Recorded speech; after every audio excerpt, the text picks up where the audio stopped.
અમરવારસો ગુણાતીતનો સતત ચાલતો શ્રી હરિતનો ભક્ત પ્રાગજી શાસ્ત્રી યોગીજી શ્રી પ્રમુખને શ્રી મહંતથી શ્રી સ્વામિનારાયણ ભગવાનની જય, અક્ષર પુરુષોત્તમ મહારાજની જય, ગુણાતીતાનંદ સ્વામી મહારાજની જય, ભગતજી મહારાજની જય, શાસ્ત્રીજી મહારાજની જય, યોગીજી મહારાજની જય, પ્રમુખ સ્વામી મહારાજની જય, महंत स्वामी महाराजनी जय। सूरत अक्षरधाम महोत्सवनी कार्यकर सुवर्ण महोत्सवनी कार्यकर सुवर्ण महोत्सवनी खास तो बधाने नवा वर्षना जय स्वामीनारायण, जय श्री कृष्ण, राम राम। नवुं वर्ष आवे, दिवाळीना तहेवारो नजीक आवे एटले दरेक व्यक्ति पोताना घरनी अंदर थोड़ो घणो फेरफार करे। कोई व्यक्ति सामान्य व्यक्ति होय तो घरनी अंदर झाड़ू कचरा बहु व्यवस्थित रीते करवामां आवे, वासण जूना होय तो ए माळियानी अंदर होय तो ए काढवामां आवे अने साफ करवामां आवे, कचरो काढवामां आवे, बारी बारણા अने झाड़ीओ ए बधुं लूछीने कचरो दूर करवामां आवे। कोई एथी सारी परिस्थितिवाळा होय तो रंगरोगान करावे, एथी कोई सारी परिस्थितिवाळा होय तो विशेष इंटीरियर करावे, घरनुं डेकोरेशन करावे। परंतु आ बधुं ज करवाथी घर सुंदर जरूर लागे पण मंदिर जेवुं ना लागे। घर ए मात्र 4 दिवालोथी बनेलुं मकान के ईंटनुं, चूनानुं, माटीनुं ए घड़तर काम नथी, चणतर काम नथी, पण एमनी अंदर साक्षात भगवान अने भगवाननी साथे आपणे बधा रहीए छीए तो एवुं वातावरण आपणा घरनुं कई रीते बने। आपणे इंटीरियरमां तो घणो बधो खर्चो करीए पण स्पिरिच्युअल इंटीरियर जराय वापरता नथी, कहेता के आध्यात्मिकतानो आपणे जराय सहारो लेता नथी। तो आध्यात्मिकताना संगे एटले के भगवानना संगे आपणा घरनुं वातावरण ए सारामां सारुं बने एवो प्रयत्न आपणे करवानो छे। प्रमुख स्वामी महाराज आ घर मंदिर बने ए माटे सुंदर उकेलो आपे छे, परंतु ए पहेला आपणे ए समजीए के अत्यारे घरनी अंदर केवी समस्याओ छे। अत्यारे आपणे बधा अवकाशनी अंदर पूर्वग्रह तो छोड़ता, उपग्रह तो छोड़ता थया, पण परिवारना भाईओ वच्चे ज रहेला पूर्वग्रह छोड़ी शकता नथी। अत्यारे सिमेंट अने कोंक्रीटना माध्यमथी आपणे घरनी दिवालो तो मजबूत करी, भूकंपप्रूफ करी, पण संबंधोनी दिवाळोमां एटली ज तिराड़ो पड़ी। આપણે ઘરની અંદર ઘરના ઘર અને ફળિયામાં નળ થયા એ વાત બરાબર, પણ બાજુવાળા વ્યક્તિ કે સગા સ્નેહીના વ્યક્તિના ઘરની અંદર કોઈની અંદર કંઈક નાની મોટી તકલીફ છે એ વાતથી અજાણ બનતા ગયા।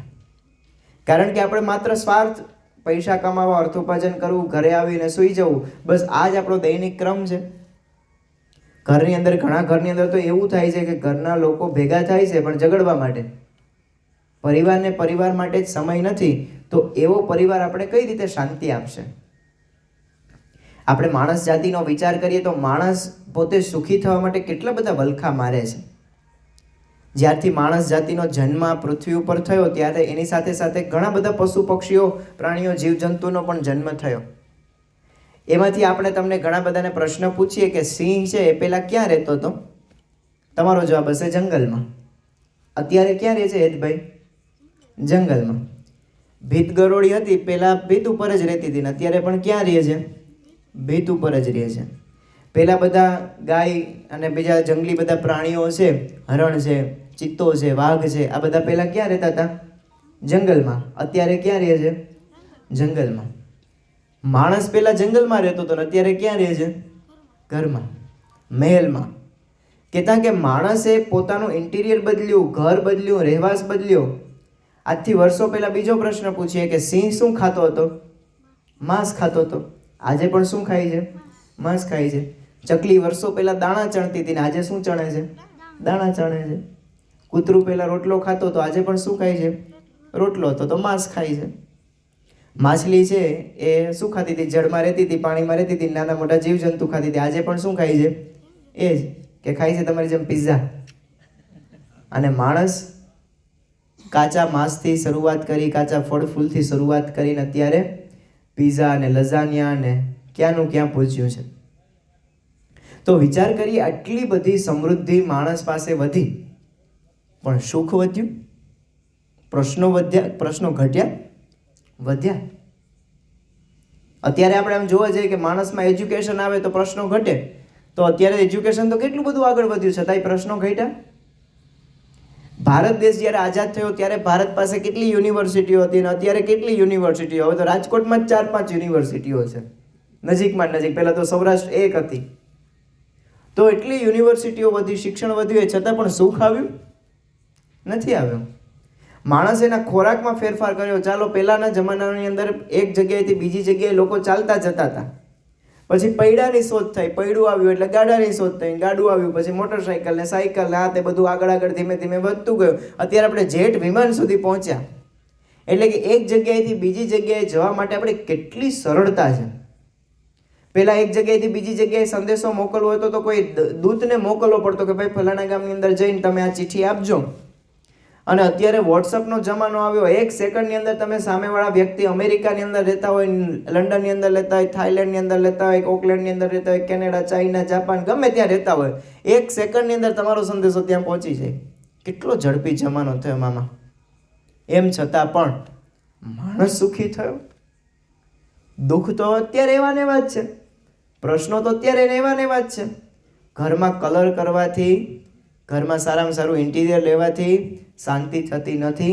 એ શાંતિ અંતરથી અનુભવાય છે. આપણે એવું થાય કે હું ગામમાં હમણાં સરપંચની ચૂંટણી આવે છે, હવે બધું રાજકારણનો બધો માહોલ શરૂ થશે, આપણે એવું થાય કે હું ગામનો સરપંચ થઈ જાઉં તો સુખી થઈ જાઉં. પણ તમે ગુજરાતના સરપંચો જેટલા કંઈ પણ થઈ ગયા છે ગામની અંદર, એને પૂછો કે તમે સુખી છો? ચાલો, ધારાસભ્ય થઈ જાય, MLA થઈ જાય, એનાથી આગળ આપણે કેબિનેટ મંત્રી થઈ જાય, મુખ્યમંત્રી થઈ જાય, અરે વડાપ્રધાન થઈ જાય તોય સુખ છે? ચાલો, આ તો ભારત દેશની વાત થઈ, પણ વિશ્વના મહાસત્તા એટલે કે અમેરિકા, એ અમેરિકાના મહાન રાષ્ટ્રપતિ અત્યારે પણ ગણવા હોય તો અબ્રાહમ લિંકન ગણાય છે. આમાં જેટલા બધા ભણ્યા છે બધાને ખ્યાલ હશે. અત્યારે પણ ત્યાંની પાર્લામેન્ટમાં અબ્રાહમ લિંકનનો ફોટો છે. આ અબ્રાહમ લિંકન પોતે ચૂંટણીની અંદર 12 વખત હારી ગયા હતા. કેટલી વખત? 12 વખત અમેરિકાની ચૂંટણીઓ. અહીંયા તો આપણે ચૂંટણીમાં હારીને પાછું રિફોર્મ ભરે એ નહીં. અમેરિકા મહાસત્તાની ચૂંટણી 12 વખત હાર્યા. જેલમાં કેટલી વખત રહ્યા, કાળા ધોળાનો ભેદ એટલો બધો હતો ત્યાં, એ છતાં પણ આ બધા સંઘર્ષો સામે લડ્યા અને 13મા રાષ્ટ્રપતિ અમેરિકાના બન્યા. પરંતુ અમેરિકાના રાષ્ટ્રપતિ બન્યા પછી આ વ્યક્તિ એક વખતે પોતાની પત્ની મેરીના ત્રાસથી કંટાળીને આત્મહત્યા કરવા માટે ગયા. એટલે કે વિશ્વના સર્વોપરી દેશ, સર્વસત્તાધીશ દેશ, મહાસત્તાના રાષ્ટ્રપતિ બનવું એ સહેલું છે, ઘરમાં પતિ બનવું ને અઘરું છે. રાષ્ટ્રપતિ બની શકાય, પતિ ના બની શકાય. એટલે આપણા સંતો ઘણી વખતે કહે, are you successful as a રાષ્ટ્રપતિ? તમે સક્સેસફુલ રાષ્ટ્રપતિ બની શકો, પણ are you not successful as a પતિ? એટલે કે હસબન્ડ તરીકે તમે સક્સેસ ક્યારેય થઈ શકતા નથી જો જીવનમાં સત્સંગ ના હોય તો, સમજણ ના હોય તો, સાચી બુદ્ધિ ના હોય તો. તો આ બધી વસ્તુ ક્યાંથી પ્રાપ્ત થાય છે? તો આ બધી સત્સંગમાંથી પ્રાપ્ત થાય છે. આપણે એવું થાય કે ભાઈ પૈસાવાળાના ઘરની અંદર પ્રશ્નો ના હોય. તો નેપાળના રાજવી પરિવારની અંદર પણ એવી ઘટના બનેલી. તારીખ 1 જૂન 2001ના દિવસે ત્યાં નેપાળના જે રાજવી પરિવાર હતા, એ રાજવી પરિવારના દીકરાને દેવ્યાની રાણા નામની એક છોકરી સાથે પ્રેમ થયો અને એમને કહ્યું કે ભાઈ મને આ છોકરી સાથે પ્રેમ છે, મને આની સાથે પરણાવો. ઘરનાની બધાની ના હતી કે ભાઈ આપણે એની સાથે પરણાવવું નથી, તમારે, આપણે તમને રાજવી ઘરના વ્યક્તિ છો, તમને સારું ઠેકાણું અમે ગોતી આપશું. એટલે એ વ્યક્તિએ આખા ઘરની અંદર 8 સભ્યો હતા, 8 રાજવી પરિવારનું ખૂન કરી નાખ્યું ગોલીથી. બોલો, રાજવી પરિવાર હતો છતાં પણ સુખ આવ્યું? કેટલા IAS ના IPS અધિકારીઓ ગળે લટકાઈને અથવા તો 7મા 8મા માળેથી નીચે પડીને આત્મહત્યા કરે છે. છેલ્લા 2-3 વર્ષનો તમે ખાલી IIT એટલે કે દેશની સારામાં સારી ઇન્સ્ટિટ્યૂટ કહેવાય ભારત દેશની, IIT ની અંદર ભણનારા વિદ્યાર્થીઓનો તપાસ કરવામાં આવે તો કેટલા લોકો આત્મહત્યા કરે છે. ડોક્ટરોનો, જે ડોક્ટર જીવ બચાવે એ ડોક્ટરો આત્મહત્યા કરે છે. તો આ બધા દ્વંદ્વોમાંથી, આ બધા જ કંકાસમાંથી, કજિયામાંથી બહાર કોણ કાઢશે આપણે? આજે એટલા બધા સમાજની અંદર પ્રશ્નો છે. આજે તમને દાખલા તરીકે ગરમી લાગતી હોય તો તમે ઉનાળાની અંદર એસી લઈ લો, શિયાળાની અંદર બહુ ઠંડી લાગતી હોય તો તમે ઘરની અંદર હીટર વસાવી લો, પણ અંદર ભડભડ બળતું હોય એને શાંત કરવા માટેનું એસી સંશોધન થયું જ નથી. એના માટેનું એસી સંશોધન એટલે આ સત્સંગ સભા. અને એ સત્સંગ સભામાંથી આપણને શીખવા મળે કે ઘરમાં, પરિવારમાં કઈ રીતે શાંતિ રહે. તો વિશ્વવંદનીય સંત વિભૂતિ પ્રમુખ સ્વામી મહારાજે આ ઘરની અંદર શાંતિ રહે ને એ માટેનો એક ખૂબ સુંદર ઉકેલ આપ્યો છે ને એ છે ઘર સભા. અમે પારિવારિક શાંતિ અભિયાન અંતર્ગત જ્યારે તમારા ગામની અંદર આવ્યા ને ત્યારે બધા જ સ્વયંસેવકો તમારા ઘરની અંદર આ સંદેશો આપતા હતા કે તમે ઘર સભા કરો. હવે તમને એવું થાય કે ઘર સભા અમારા ઘરમાં તો કંઈ પ્રશ્ન જ નથી, પણ પછી પૂર આવે પછી પાળ બાંધવા જવાય કે પહેલાં બાંધી રખાય? બરાબર, પહેલાં બાંધી રાખવી પડે. તો આપણા ઘરની અંદર પ્રશ્ન નથી તો ન આવે એ માટે થઈને આપણે આ સભા કરવી પડે. અને નાના મોટા પ્રશ્નો હોય તો આ સભાના માધ્યમથી સમાધાન થશે. અને કેવા કેવા સોલ્યુશન, પહેલાં તો આપણે એ સમજીએ કે આ સોલ્યુશન આપનાર વ્યક્તિ કોણ છે? પ્રમુખ સ્વામી મહારાજ. દુનિયાના બુદ્ધિમાં બુદ્ધિશાળી વ્યક્તિઓ ભેગા મળીને જે વિચાર ન કરી શકે ને પ્રમુખ સ્વામી મહારાજ ઘડીના 6ઠા ભાગમાં કરી બતાવે. તારીખ 31 જૂન, તારીખ 30 જૂનના 2001ના દિવસે આપણા ભારતના રાષ્ટ્રપતિ ડૉક્ટર APJ અબ્દુલ કલામ પ્રમુખ સ્વામી મહારાજને મળવા માટે આવ્યા હતા. અને એમને પોતે આ પ્રસંગનો ઉલ્લેખ, પોતે જે અગનપંખ નામની એક પુસ્તક લખી છે, એમને વિંગ્સ ઓફ ફાયર, એમનું અંગ્રેજી ટ્રાન્સલેશન છે, પોતે અંગ્રેજીની અંદર બુક લખી છે. અને ટ્રાન્સેન્ડન્સ પુસ્તકની અંદર પણ આ પ્રશ્ન આખો પ્રસંગનો ઉલ્લેખ કર્યો છે એમને. તો એમની અંદર લખવામાં આવ્યું કે હું પ્રમુખ સ્વામી મહારાજ પાસે ગયો અને મેં બધા જ 500 વૈજ્ઞાનિકોએ ભેગા મળીને વિચાર કર્યો કે અમે ભારત દેશને 2020માં મિશન 2020 અંતર્ગત ભારતને મહાન બનાવવું હોય તો અમે કઈ રીતે મહાન બનાવી શકીએ. એ માટે ઘણા બધા ક્ષેત્રોની ચર્ચા કરવામાં આવી. એની અંદર ખેતી વિભાગ છે, ઇન્ફ્રાસ્ટ્રક્ચર વિભાગ છે, મેડિકલ સાયન્સ છે, આવા જુદા જુદા 5 વિભાગો નક્કી કરવામાં આવ્યા કે આ 5 વિભાગો ઉપર જો વિશેષ ધ્યાન આપવામાં આવે તો ભારત છે મહાન બની જાય.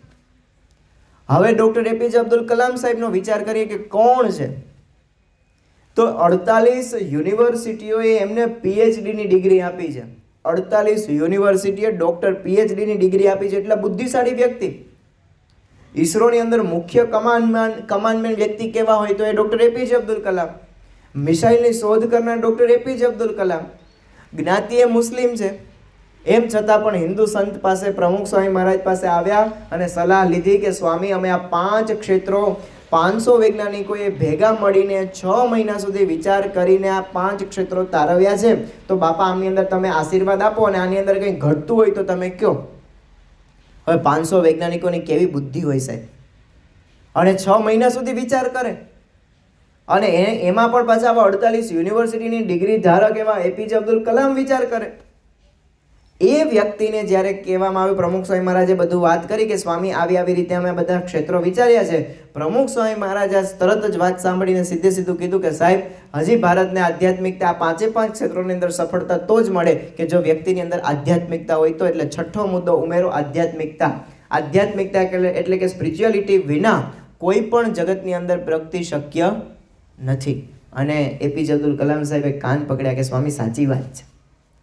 તો વિચાર કરો કે 500 વૈજ્ઞાનિકો વિચાર કરે અને એ જે સોલ્યુશન આપે એની અંદર પ્રમુખ સ્વામી મહારાજ સુધારો કરે અને સામેવાળા વ્યક્તિને માન્ય હોય, એ કેવા બુદ્ધિશાળી વ્યક્તિ કહેવાય. પ્રમુખ સ્વામી મહારાજે જે કંઈ પણ આ ઘર સભાનો ઉલ્લેખ કર્યો છે, ઘર સભાનો આદેશ આપ્યો છે, કે તુક્કો નથી માર્યો એમને એમ કે હાલો રસ્તામાં ચાલ્યા જતા હતા ઘર સભા આપી દીધી, એવું નથી. બહુ બુદ્ધિપૂર્વક આ વિચાર વિમર્શ કરીને આપ્યો છે. કેમ કે પ્રમુખ સ્વામી મહારાજ 2.5 લાખ ઘરોની અંદર રૂબરૂ ગયા છે. કેટલા પરફેક્ટ વ્યક્તિ કહેવાય. 17,500 ગામોની અંદર ગયા, 2.5 લાખ ઘરોની અંદર એમને રૂબરૂ પધરામણીઓ કરી છે, લોકોના પ્રશ્નો સાંભળ્યા છે. અને એના જીવનની પરફેક્ટતા કેટલી હશે કે 2.5 લાખ ઘરોની અંદર પ્રમુખ સ્વામી મહારાજ ગયા, પણ એક પણ વખત પ્રમુખ સ્વામી મહારાજને પગની અંદર ઠેસ વાગી નથી. આપણે આપણા ઘરની અંદર જ છે ને સેટીમાં 7 વખત ભટકાઈએ છીએ આપણો પગ.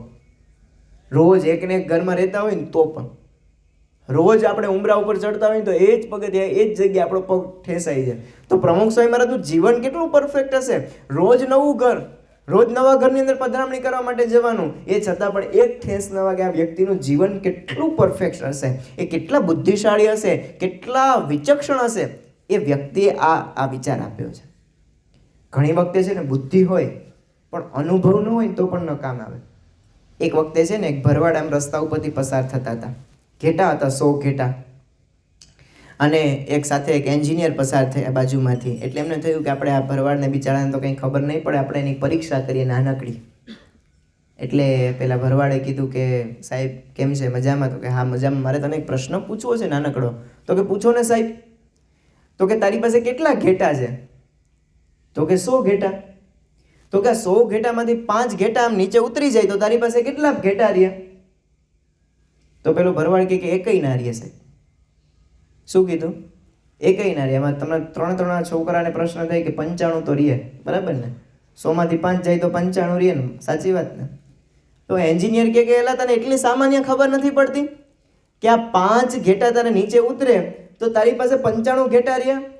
તો કે સાહેબ તમારી પાસે ગણિતનું જ્ઞાન છે અને મારી પાસે આ ઘેટાનું જ્ઞાન છે કે એક ઉતરે તો આ 99 ઉતરે, તમે તો 5 ની વાત કરી, આ 5 ઉતરે તો 95 બીજા ઉતરી જ જાય. એમ સમાજની અંદર ઘણી વખતે બુદ્ધિશાળી વ્યક્તિ હોય, દાખલા તરીકે વકીલ પાસે હું ઓછી બુદ્ધિ હોય છે, ખોટાને હાચું હાચાને ખોટું કરીને કેને બાટલીમાં પૂરીને બૂચ મારી દેવું, એ વકીલ પાસે હું ઓછી બુદ્ધિ હોય, છતાં એને ઘર સભાનો એક ઉકેલ આપ્યો છે, કેટલા છૂટાછેડાના કેસ સોલ્વ કરે છે. બુદ્ધિ છે, અનુભવ નથી.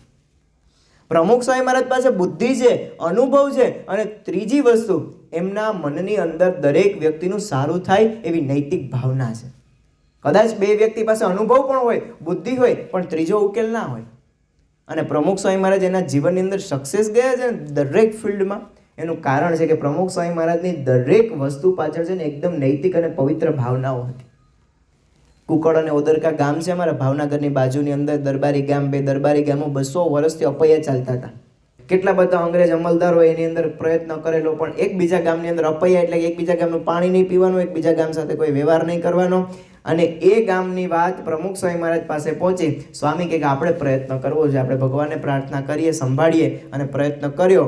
200 વર્ષના અપૈયા પ્રમુખ સ્વામી મહારાજે સોલ્વ કરીને બતાવી દીધા. આજે 200 વર્ષ પછી એ ગામની અંદર બંને ગામો વચ્ચે સુમેળ છે, એકબીજા ગામો વચ્ચે વ્યવહારો થાય છે, અને એ ગામની અંદર આજે સત્સંગ પણ છે. તો વિચાર કરીએ કે આ કાર્ય પાછળ પ્રમુખ સ્વામી મહારાજની નૈતિકતા હતી, પવિત્રતા હતી, પાછળ સારો વિચાર. કારણ કે પ્રમુખ સ્વામી મહારાજ બોલ્યા કે મને ક્યારેય કોઈ વ્યક્તિનું અહિત થાય ને એવો વિચાર આવ્યો નથી. આવો એક વ્યક્તિ તો બતાવો કે કોઈનું અહિત થાય એવો વિચાર ના આવે. આપણું અહિત કરનાર અથવા તો આપણા ડેલીની અંદર પાણકા મારનાર કોઈ વ્યક્તિ હોય, આપણે રોજ ખબર હોય કે આ જ વ્યક્તિ પથ્થર મારે છે, હવે તમારી પહોંચ ન હોય ને પહોંચી વળવાની, પણ એનો માનો કે પગ ભાંગ્યો હોય તો આપણે કેટલા હરખાઈએ, વાહ મારા ડેલીની અંદર રોજ પથ્થર મારતો ને એ જ લાગનો છે, બરાબર, ભગવાન એની સજા આપી જ. પ્રમુખ સ્વામી મહારાજે તો એનું ખરાબ કરનાર વ્યક્તિનું પણ સારું ચિંતન કર્યું છે. કેટલા બધા પ્રસંગો છે, એટલા માટે પ્રમુખ સ્વામી મહારાજે એના જીવનના નિચોડ રૂપી આ ઉકેલ આપ્યો છે ઘર સભાનો. કેવા પરિણામો મળે આ ઘર સભાથી. મુંબઈની અંદર એક પરિવાર રહેતો હતો, અને એ પરિવારે પ્રમુખ સ્વામી મહારાજ ઉપર પત્ર લખ્યો. પત્રની પાછળ પહેલા આપણે પૂર્વાંતની અંદર જઈએ તો એની અંદર આપણે ખબર પડે કે આ ઘરની અંદર કેવો પેચીદો પ્રશ્ન હતો. પ્રશ્ન એવો હતો કે એ વ્યક્તિની અંદર 4 પતિ પત્ની અને એના દીકરો અને દીકરાની વહુ રહેતા હતા. આ 4 વ્યક્તિ રહેતા હતા. એ 4 વ્યક્તિ એકબીજા સાથે બોલતા નહોતા. હવે ઘરની અંદર સમાધાન કેમ કરવું, પ્રશ્ન સોલ્વ કેમ કરવો, એ માટે એના મિત્રને વાત કરી. એ મિત્ર આપણા સ્વામિનારાયણના સત્સંગી હતા. એને કીધું કે ભાઈ મારા ઘરની અંદર તો આવો પ્રશ્ન છે, મારો દીકરો મારી સામે બોલતો નથી, મારે કઈ રીતે કાર્ય કરવું. ત્યારે પેલા વ્યક્તિ કે તમે પ્રમુખ સ્વામી મહારાજને પત્ર લખો. એ કે હું થોડો તમારો સ્વામિનારાયણનો સત્સંગી છે. પ્રમુખ સ્વામી મહારાજ મને જવાબ આપે, અરે પ્રમુખ સ્વામી મહારાજ તો સર્વના છે, એ બધાને જવાબ આપે. અને પેલા વ્યક્તિ કે હું મારો પત્ર લખું. એટલે પ્રમુખ સ્વામી મહારાજ એની બધી સમસ્યાઓ વર્ણવતો આખો પત્ર લખ્યો.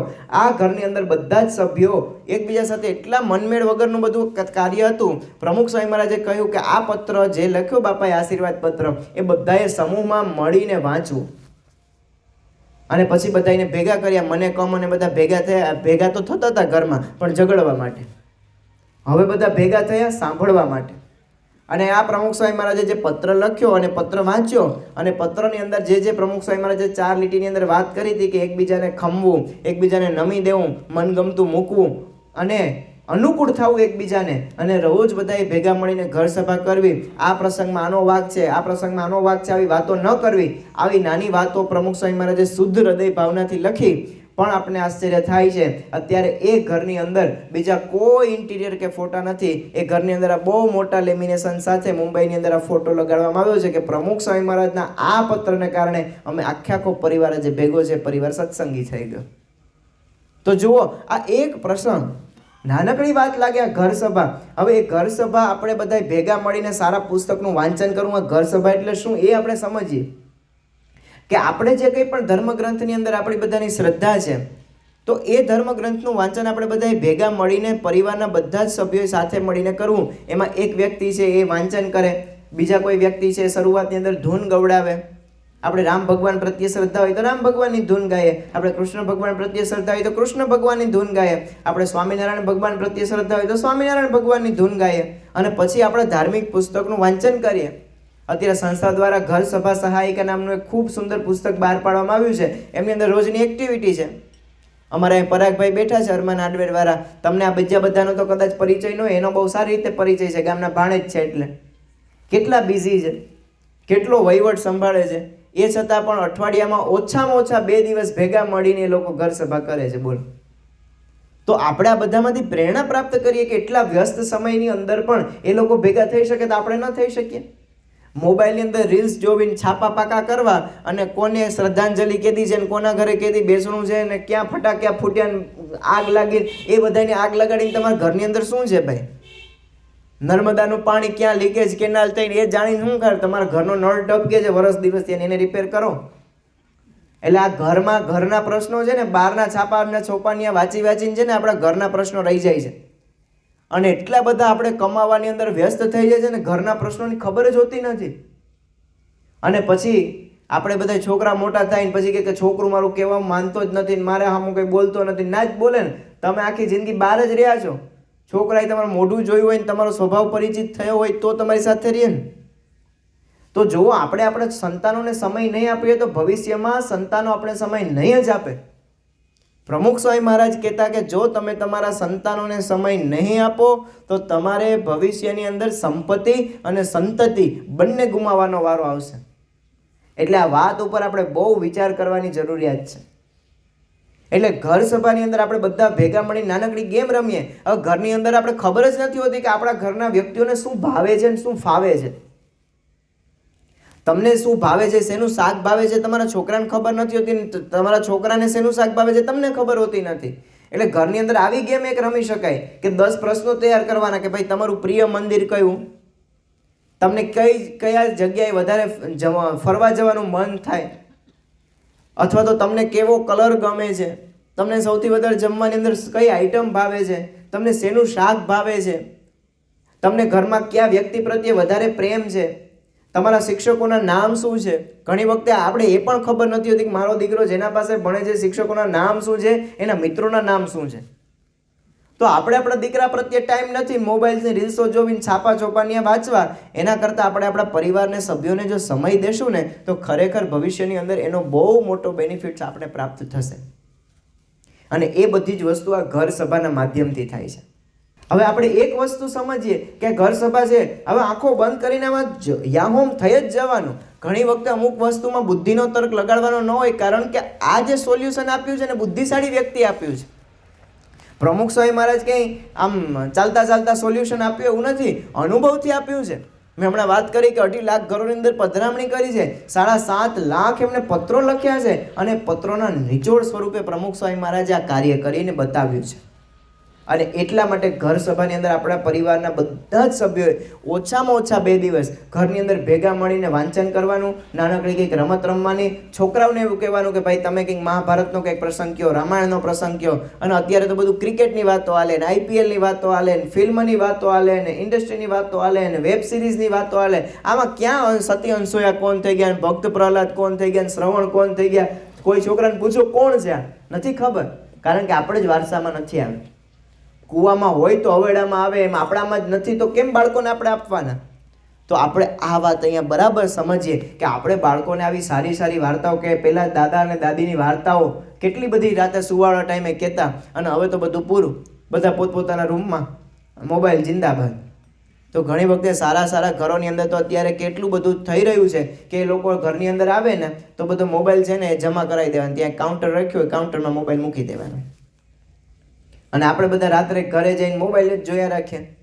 અને ખરેખર હવે ભવિષ્યનો સમય નજીક છે કે એ સમય દરમિયાન આપણે બધા ત્યાં ક્લાસ કરવા જઈએ ને, છોકરાઓને મૂકવા જાય ક્લાસ, કરાટેના ક્લાસમાં, ડાન્સના ક્લાસમાં, સંગીતના ક્લાસમાં, તબલાના ક્લાસમાં. ભવિષ્યમાં એવા ક્લાસ આવવાના જ છે. 2 કે 3 વર્ષ ખમો કે જ્યાં તમારા છોકરાને મોબાઈલની ટેવ મુકાવી હોય તો ક્લાસીસમાં મૂકવો પડશે તમારે. તો આવી ટેવ આપણા ઘરની અંદર ન કરી જાય એ માટે તમે મોબાઈલ મૂકજો. બાકી મોબાઈલ નહીં મૂક્યો તો છોકરાની અંદર એ ટેવ આવવાની જ, અને એમાંથી પરિવારોમાં વિખવાદો થશે. ઘણી ઘરોની અંદર એવા પ્રશ્નો છે કે ગેમ રમતા રમતા છોકરો એટલો બધો ગેમની અંદર ઇન્વોલ્વ થઈ જાય કે એ ગેમનું પરિણામ છે ને બહુ ભયાનક આવે. તો આ વસ્તુથી આપણે ચેતતા રહીશું તો આપણા ઘર પરિવારની અંદર શાંતિ રહેશે.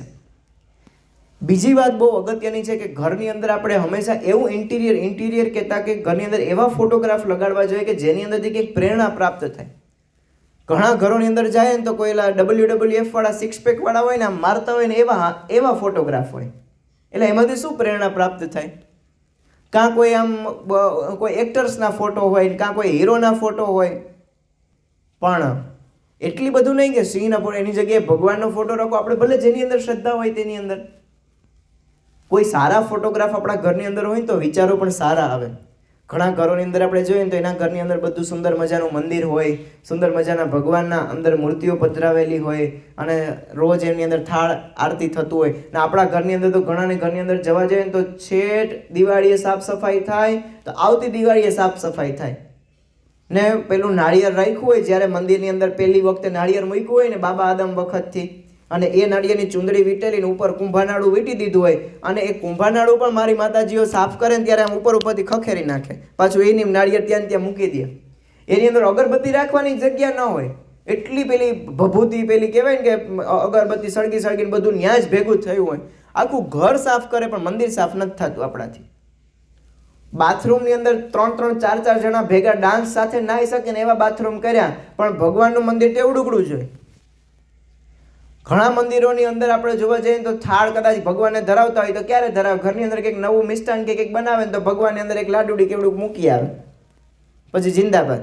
અથવા તો ઘણા ઘરની અંદર નિવેદ્ય થતા હોય તો એ વર્ષની અંદર 1 વખત કે 2 વખત જ્યારે એની કંઈ માતાજીની કે તિથિ આવતી હોય ત્યારે 5 કોળિયા મૂકે. હવે 5 કોળિયાની અંદર હું ભગવાન ધરાવવાના છે? આપણે બધાને એમ થાય કે અરે સાહેબ અમારા ઘરની અંદર તો રાતે ખીચડી ને શાક હોય ને, કાં ભાખરી હોય ને, કાં ચા હોય ને, એમાં હું ભગવાનને ધરાવવું? કે 32 પકવાન હોય તો કંઈક ભગવાનને ધરાવે. તમે રોજ ભગવાન ધરાવો તો ખરી, તમે રોજ ખીચડી ને કઢી ધરાવશો ને તો એને ખબર પડશે કે આને કંઈક દીધા જેવું છે ભાઈ, આને કંઈક આપો. આ રોજ ખીચડી કઢી જ ખાઈ છે તો ભગવાન તમે દો તો ખબર પડે ને. અને કદાચ ઘણા લોકોની અંદર ભગવાનની અંદર ધરાવતા હોય શ્રદ્ધાથી તો કેવું એવડું નાનકડી વાટકી રાખી હોય, એટલી નાનકડી વાટકી, એમાં 2 બટેટાના ફોડવા માન જાય, નાનકડી ભાખરી અને એવડી ઘૂઘરી વાળી, નાના છોકરાને ઘૂઘરી વાળી આપીએ ને વાટકી ટબોડી એવી રાખી હોય, ટબોડી ભગવાન માટે. એટલે તમે એટલું પાણી, તમે આમ 2 ચમચી પાણી પીઓ તો હાલે આખા દિવસમાં. તો ભગવાન તો પાછા મંદિરની અંદર હાગમટે પધરાવ્યા હોય, બધાય ભગવાન હોય, દેવી દેવતા હોય, એટલા બધાને કેમ ભાગ પાડો એટલામાંથી? તો આ બહુ સમજવા જેવી વાત છે કે આપણે બધા ભેગા મળીને આજે દ્રઢ નિર્ધાર કરીએ કે ઘરની અંદર સુંદર મજાના ભગવાનના ફોટોગ્રાફ હોય. આ મહંત સ્વામી મહારાજનું હમણાં આપણે વિડીયો દર્શન કર્યું, અત્યારે 91 વર્ષની ઉંમરે કેટલા તમને દિવ્ય લાગે. એમનો ફોટોગ્રાફ ઘરની અંદર રાખવામાં આવે. આપણે જે ભગવાનની અંદર શ્રદ્ધા હોય એ ભગવાનના સંતનો આપણે ફોટો રાખીએ, પણ એની અંદરથી આપણે સારી પ્રેરણા પ્રાપ્ત થાય. રોજ ઘર મંદિરની અંદર બધા પરિવારો ભેગા મળીને આરતી કરવી, ધૂપ દીવા કરવા. આપણે તો વારા પાડેલા હોય કે સવારે તારે કરવાના અને સાંજે આને કરવાના. એમાં સાંજે પછી કે હાલો તમારો વારો છે, 7 વાગી ગયા, કેમ નથી ગયા આજે ધૂપ દીવા કરવા માટે? એટલે ભાઈ ધૂપ દીવામાં વારા ના હોય, એમાં ભગવાન બધાના છે અને બધાએ સાથે મળીને કરવાના હોય. રોજ આપણી 3 મિનિટની આરતી છે ખાલી. કેટલા મિનિટની? 3 મિનિટની ભેગા મળીને આપણે ઘરમાં આરતી ન થઈ શકે? સવાર અથવા તો સાંજ ગમે સમય અનુકૂળતા હોય ત્યારે એક સમય તો ભેગા મળીને જ કરવાની. આપણે ઘરની અંદર જે કંઈ પણ જમીએ છીએ લસણ ડુંગળી વગરનું એ શુદ્ધ શાકાહારી ભોજન એ આપણે ઠાકોરજીને ભગવાનને ધરાવવાનું. અને ભગવાનને તમે જે જમો છો તે ભગવાન તો ભાવના ભૂખ્યા છે. તમને એવું થાય કે થાળની અંદરથી તો ઓછું થતું નથી, તો ભગવાન જમવા માટે આવતા હશે? ફૂલ હોય, ફૂલ ગુલાબનું ફૂલ હોય કે મોગરાનું ફૂલ હોય, એ તમે અહીંયા બેઠેલા, અહીંયા તરંગભાઈ બેઠા છે, તરંગભાઈથી ફરતા ફરતા બધા જ વ્યક્તિઓ આમ સૂંઘે અને ફરી પાછું તરંગભાઈ પાસે આવે તો ફૂલની સુગંધ ઓછી થાય? ફૂલેનું એ જ સુગંધ આપે છે. એમ ભગવાન થાળની અંદરથી ભલે ઓછું થાય કે ન થાય, ભગવાન તમારો દિવ્ય દેહ થાળ જમવા માટે આવે જ છે. અને એવું સંશોધન થઈ ચૂક્યું છે કે જે ભગવાનને થાળ ધરાવવામાં આવે એમની અંદર પોઝિટિવિટી વધી જાય છે અને એ પોઝિટિવિટી મગજમાં ઉતરે અને એનાથી સારા વિચારો થાય છે. અત્યારે તો બહેનોને ખાસ વિનંતી કે આપણે રસોઈ બનાવતા બનાવતા છે ને આ બધી સાસુ વહુના સિરિયલો ના જોવાય અને એની અંદરથી કંઈક સારું સાંભળો. અત્યારે આપણી BAPS સંસ્થાની અમૃત એપ્લિકેશન છે, તમે આમ 10 વર્ષ સુધી સાંભળ્યા રાખો ને તોય સાહિત્ય ખૂટે નહીં, એટલા પ્રવચનો છે એની અંદર. અને એ બધા પ્રવચનો તમે શરૂ કરી દો અને એક બાજુ તમે રસોઈ ચાલતા હોય કીર્તનો શરૂ કરો, અથવા તો મોઢે કીર્તન બોલતા આવડતા હોય તો રોટલી કરતા કરતા કીર્તન બોલો, તો ઘરની અંદર સારા વિચારો એ આપણા ઘરની અંદર એપ્લાય થતા જશે અને સારા વિચારો ઘરમાં આવશે તો સારું વાતાવરણ ઘરમાં બનવાનું છે. સારું વાતાવરણ બનવાનું છે તો સમૃદ્ધિ કાયમી આવવાની જ છે. આ તો ઘરની અંદર ગાળાગાળી થતી હોય ને પછી આપણે કંઈક ઓહ અમારા ઘરમાં તો લક્ષ્મીજી આવતા જ નથી, ના જ આવે ને. કેટલા આપણે ઘરની અંદર અપશબ્દો બોલીએ છીએ, કેટલા ઝઘડા ઝઘડી કરીએ છીએ. ભગવાનને પણ છે ને જ્યાં ધર્મ જ્ઞાન વૈરાગ્ય ને ભક્તિ હોય ને એ જ ઘરની અંદર પગ મૂકવાનું મન થાય છે. હવે હમણાં મેં મંદિરની વાત કરી, હવે આવું મંદિર હોય, એવડું નાનકડું મંદિર, એ મંદિરની અંદર કેમ ભગવાનને રહેવાનું મન થાય? આપણે બધા પ્રયોગ કરવાનો કે હું કાંઈ ખુરશી ઉપર સૂઈ શકું. ખુરશી ઉપર તમારે ભલે કમ્ફર્ટેબલ છે બેસવા માટે જગ્યા, ખુરશી ઉપર સૂવું હોય તો સૂઈ શકાય. તો મારા ભગવાન કે મારા ઠાકોરજી મારા ઘરના નાના મંદિરની અંદર કેમ રહેતા હોય? ભલે આપણે મંદિરની સગવડતા ન થાય તો સુંદર મજાની પાટ રાખીએ, પાટની ઉપર સરસ મજાનું ચોખ્ખું કપડું પધરાવીએ, લાલ કપડું પધરાવીએ આપણી શ્રદ્ધા પ્રમાણે, એના ઉપર ભગવાનને ઠાકોરજી રાખીએ, એના ધૂપ દીવા બત્તી કરીએ, વ્યવસ્થિત રીતે થાળી રહી શકે એવી જગ્યા રાખીએ અને એની અંદરથી ભગવાનને થાળ ધરીએ અને થાળ ધરીને જ પછી આપણે જમવાની વસ્તુ અંગીકાર કરીએ. હવે જમવાની અંદર પણ પાછી શુદ્ધિ હોવી જોઈએ. આપણે લસણ અને ડુંગળી શા માટે ન ખાવા જોઈએ એની પૂર્વે વાત બધી આખી ત્યાં આપણે સભા યોજાણી હતી, ત્યાં કરી હતી, બધા વૈજ્ઞાનિક કારણો સાથેની બધી વાત કરી હતી. તો આપણે શુદ્ધ શાકાહારી ભોજન જો લેતા થઈશું ને તો આપણા વિચારો પવિત્ર થશે. અને પવિત્ર ક્યારે થશે? કે જ્યારે આપણું વર્તન શુદ્ધ થશે ત્યારે.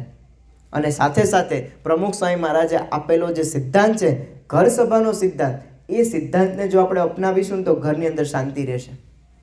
અને આ ઘર સભાનો સિદ્ધાંત, ઘરની અંદર ઇન્ટિરિયર બદલીએ, ઇન્ટિરિયર એટલે કે ભગવાનના ફોટોગ્રાફ વાળું આખું વાતાવરણ કરીએ, ઘરની અંદર જમવાનું એટલે કે થાળ કરીએ, નિયમિત આરતી કરીએ, ભગવાનનું મંદિર વ્યવસ્થિત કરીએ, એકબીજા માતા પિતાને પગે લાગીએ. અને માતા પિતાને જો તમે બધા અહીંયા બેઠા છો લગભગ બધા સફેદ વાળવાળા છો, આમાં જેટલાના માતા પિતા ખાટલાની અંદર હોય ને એ બધાએ પણ રોજ પગે લાગવાનું. મને પણ જ્યારે સત્સંગની અંદર હું નવો જોઈન્ટ થયો હતો ને સ્વામિનારાયણ સત્સંગની અંદર, એટલે મને પણ રોજ મારા માતા પિતાને પગે લાગવાની ટેવ નહોતી. બેસતા વર્ષને એક દિવસ લાગવાનું ને એ પૈસા માટે. એટલે પછી કંઈ આવી રીતના રોજ માતા પિતાને પગે લાગવા નહીં, પણ આ સંતોનો અને સંસ્થાનો જે પ્રયત્ન છે ને આપણને આમ એમ થાય કે આટલી મહેનત, આટલી શુદ્ધ ભાવના આપણને ક્યાં જોવા મળે. તો એક વખતે હું જ્યારે કોલેજની અંદર અભ્યાસ કરતો હતો ત્યારે અમારે એક વિનય દર્શન સ્વામી કરીને છે, ત્યારે કચ્છ ભુજની અંદર પોતે મેન્ટેનન્સ વિભાગ સંભાળે છે. એટલે મારે રાજ્ય કક્ષાની એક સ્પર્ધા હતી, વક્તૃત્વ સ્પર્ધા, એમની અંદર બોલવા જવા માટેનું થયું. એટલે અમે સ્પર્ધાની અંદર ગયા હતા. તો ત્યાં પછી આ સંત છે એમને મેં કીધું કે સ્વામી આવી રીતના મારે રાજ્ય કક્ષાએ જવાનું છે અને હું પોરબંદર જિલ્લાનું પ્રતિનિધિત્વ કરવાનો છું, તો ખાસ મને આશીર્વાદ આપો કે એમાં વિજય થાય અને આપણું નામ રોશન થાય સંસ્થાનું ને મારું બધાનું. તો સ્વામી કે અમે રોજ તારા માટે પ્રાર્થના કરીશું. તો આ સંત મારા માટે રોજ 150 માળા કરતા. મારો રાજ્ય કક્ષાએ નંબર આવે એ માટે કેટલી માળા? રોજની 150 માળા ફેરવતા. અને 150 માળા ફેરવતા પછી એને મને કીધું કે હું તારી માટે એટલી માળા કરું છું, પણ મારે તારી પાસેથી એક વચન જોઈએ છે. એટલે મને એવું થયું કે કદાચ સંતોને તો કેવું કે મંદિરની અંદર સેવા થાય તો વિશેષ કંઈક ઠાકોરજીની સેવા થાય અને કંઈક કાર્ય અટકવું હોય તો એ પૂરું થાય. એટલે પણ ત્યાં કંઈ રાજ્ય કક્ષાએ કંઈ મને લાખ કરોડ રૂપિયા તો કંઈ મળવા નહોતા સેવામાં, એટલે પૈસા ઇનામમાં. એટલે મેં કીધું કે સ્વામી જેટલી કંઈ પણ સેવા પહેલાં પૈસા મને પ્રાપ્ત થશે ત્યાંથી રાજ્ય કક્ષાએ, એટલે બધા હું મંદિરમાં અર્પણ કરી દઈશ. ત્યારે સ્વામી કહે કે પૈસા આપનારા તો મંદિરમાં ઘણા બધા છે, એની કોઈ જરૂરિયાત નથી, પણ મારે એક વચન જોઈએ છે. મેં કીધું શું વચન જોઈએ છે? તો કે રોજ માતા પિતાને પંચાંગ પ્રણામ કરજો. નંબર આવે ને તો રોજ માતા પિતાને પંચાંગ પ્રણામ કરજો. વિચાર કરો, 150 માળા ફેરવવાની, રોજ ફેરવવાની, એટલા વ્યસ્ત કાર્યક્રમની અંદર ફેરવવાની, અને એ વ્યક્તિ આપણી પાસે શું માગે કે પંચાંગ પ્રણામ કરજો. તો સંતોને આપણી પાસેથી અપેક્ષા શું છે? રોજ માતા પિતાને પંચાંગ પ્રણામ કરીએ, પગે લાગીએ, ઘર મંદિરની અંદર પગે લાગીએ, કંકુનો રોજ આપણા કપાળ ઉપર ચાંદલો કરીને જઈએ. અને આ ચાંદલો કરીને, હિન્દુનું કપાળ છે ને કોરું હોવું જ ના જોઈએ. આપણે એક હિન્દુ તરીકેનું ગૌરવ છે, આપણે કંઈક ગર્વ છે કહો આમ હિન્દુ એ કપાળ તો કોરું હોય. તો આપણે રોજ કુમકુમનો ચાંદલો કરીએ આપણા કપાળની અંદર, ભાલની અંદર, અને આવી રીતના સુંદર રીતે ઘરનો નાહી ધોઈને આપણા દિવસની શરૂઆત કરીએ. બહેનો પણ ઘરની અંદર રસોઈ ઘરની અંદર સાફસૂફ થઈ અને પછી પોતે પવિત્ર હૃદય સાથે, પવિત્ર ભાવના સાથે કંઈક સારું સાંભળતા, સારું વાગોળતા, ગીત ગાતા, કીર્તન ગાતા આવી રીતના જો રસોઈ બનાવે, સાથે સાથે આપણે ઘર સભા કરીએ, આપણા ઘરની અંદર સારા ફોટોગ્રાફ લગાવીએ, મંદિર સાફ સુથરું રાખીએ, ઘર સભા કરીએ, આરતી થાળ કરીએ અને સમસુરત ભાવથી એકતાથી બધા રહીએ તો ઘર છે ને ખરેખર મંદિર એ બની જાય. તો આપણા સૌનું ઘર મંદિર જેવું બને, મંદિર જેવું વાતાવરણ આપણા ઘરની અંદર તૈયાર થાય એવી બળબુદ્ધિ શક્તિ મહારાજ સ્વામી આપણે સૌને આપે પ્રાર્થના. શ્રી સ્વામિનારાયણ ભગવાનની જય.